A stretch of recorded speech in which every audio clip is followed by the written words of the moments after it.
You blinked, and it was December again. Another year, gone. It felt like summer was last week.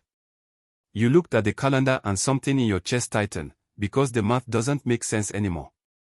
The years are supposed to be the same length. 12 months.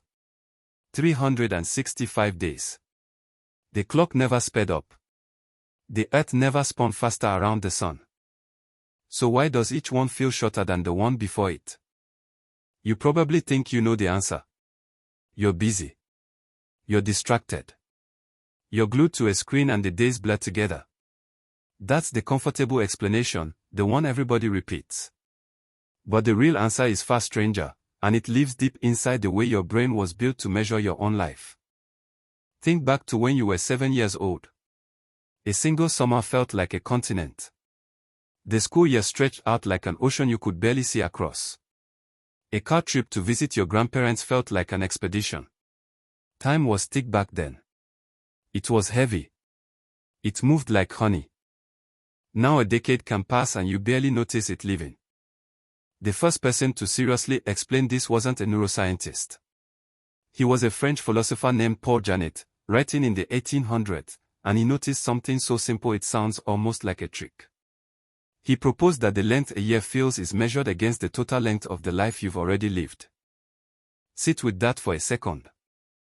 When you are 1 year old, a single year is your entire existence. It is 100% of everything you have ever known. When you are 10, a year is 1/10 of your life. A meaningful slice, but no longer everything. By the time you are 50, a single year is just 1/50th of your experience. A thin sliver. A drop in a very deep bucket. Your brain doesn't count years. It feels proportions.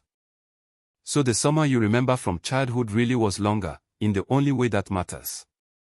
To a 7-year-old, 1 year was a seventh of their whole life. To you now, that same year is a fraction so small you can barely feel its edges. The calendar lied to you. It told you every year was equal. Your nervous system never agreed. But proportion is only the first layer.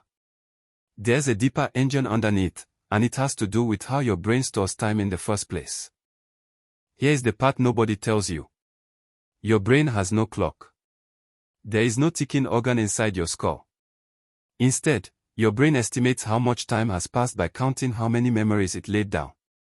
More memories means more time felt. Fewer memories means time vanishes. Your sense of duration is really just a count of moments worth keeping. And what makes a moment worth keeping? Novelty. Newness. The unfamiliar. Your brain is a prediction machine, and it only bothers to record in high detail the things it cannot predict. The first time you did anything, your brain was wide awake, drinking in every detail, burning it into permanent storage. The 1000th time you did the same thing, your brain practically slept through it. The American psychologist William James saw this clearly back in 1890. In his great work on the mind, he wrote that as we grow older, our years seem to empty themselves of content and collapse. The days and weeks smooth themselves out, he said, and the years grow hollow and fall. He understood that a life full of first times feels long when you look back on it, and a life full of routine feels like it barely happened at all. When you were a child, almost everything was a first time. Your first time riding a bike. Your first day of school. Your first taste of the ocean. Your first time staying up past midnight. Every single day delivered something your brain had never fired before, so every single day got recorded in vivid, expensive detail. Look back on a childhood year and it feels enormous, because it is densely packed with thousands of bright, unique memories. Now think about last Tuesday. Can you even remember it? You woke up the same way? You took the same route? You ate something familiar? You scrolled through the same apps? You went to bed at the same hour? Your brain, the brilliant prediction machine, looked at that day and decided there was almost nothing worth saving. So it saved almost nothing. And a day that records nothing leaves no trace of time having passed at all. This is why a week of vacation in a strange new city feels longer than 3 months at home. The neuroscientist David Eagleman has spent years studying exactly this.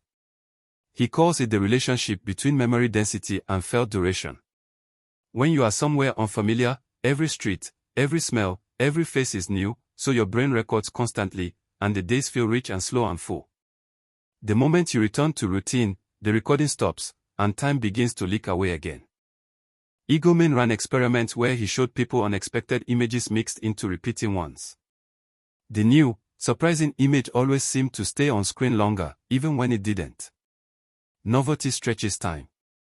Repetition shrinks it. Your brain was doing this to you your entire life, and you never noticed. So routine is the thief. The very thing that makes adult life feel safe and manageable is the same thing quietly stealing your years. Every habit you build, every shortcut your brain learns, every comfortable loop you settle into, makes you a little more efficient and a little more blind to the passage of time.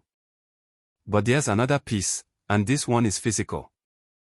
A Duke University engineer named Adrian Bejan proposed something almost unsettling in 2019. He argued that the speed of time isn't only psychological. It's mechanical. As you age, the physical pathways in your brain grow larger and more complex, and the signals that carry images through them slow down. A young brain processes more mental images per second than an old one. More images per second means more detail per moment. More detail per moment means time feels slower. In other words, a child is capturing reality at a higher frame rate than you are. To a young child, the world arrives in slow motion, crammed with detail, because their fresh, fast brain is taking in more snapshots per second than yours. As the years pass and your neural wiring grows longer and more tangled, those snapshots come slower. The film of your life starts playing at fewer frames per second. And a movie played at fewer frames feels like it ends sooner. You are not imagining the speed up. Your hardware is part of it. So now you have three forces working against you at once. Proportion shrinks every year against the growing total of your life. Routine starves your brain of the novelty it needs to record time. And your aging neural machinery quietly drops the frame rate of your perception. Together they create the strange acceleration you feel every December. Together they explain why your 40s can disappear in what feels like an afternoon. Does this mean you're doomed to watch your life blur faster and faster until it's gone? No. And here is where the science turns into something you can actually use. The British writer Claudia Hammond, who studies the psychology of time, calls one piece of this the holiday paradox. While you're on a busy, novel trip, time feels like it's flying because you're absorbed and engaged. But when you look back on it afterward, it feels long, because it left behind so many fresh memories. Boring time feels slow in the moment but vanishes in memory. Novel time feels fast in the moment but expands in memory. The way to lengthen your life, then, is not to fill it with comfort. It's to fill it with the new. Every first time stretches your perception of time back out again. The first time you try a skill you've never attempted. The first time you visit a place you've never seen. The first time you take a different road home for no reason at all. Each one forces your sleepy prediction machine to wake up and start recording in high detail again, and a year studded with first times will feel, in memory, like the long, rich years of your childhood. You can't slow the calendar. But you can change how densely you live inside it. There's something almost beautiful hiding in all of this. The reason childhood felt eternal wasn't innocence or magic. It was newness. You lived in a world where nothing was familiar yet, and so everything counted. Every day mattered enough to remember. You weren't living longer. You were living more awake. And that awakeness is something you can choose to return to, at any age, on any ordinary Tuesday. So the next time a year ends and you feel that tightening in your chest, that quiet panic that the years are slipping faster through your fingers, remember what's really happening. Your brain isn't broken. It's doing exactly what it was built to do. It's measuring your life in proportions, and memories, and frames per second. It's telling you, in the only language it has, that you've stopped giving it new things to remember. The years aren't getting shorter. You're just slipping through more of them. You blinked, and it was December again. But this time, you know why.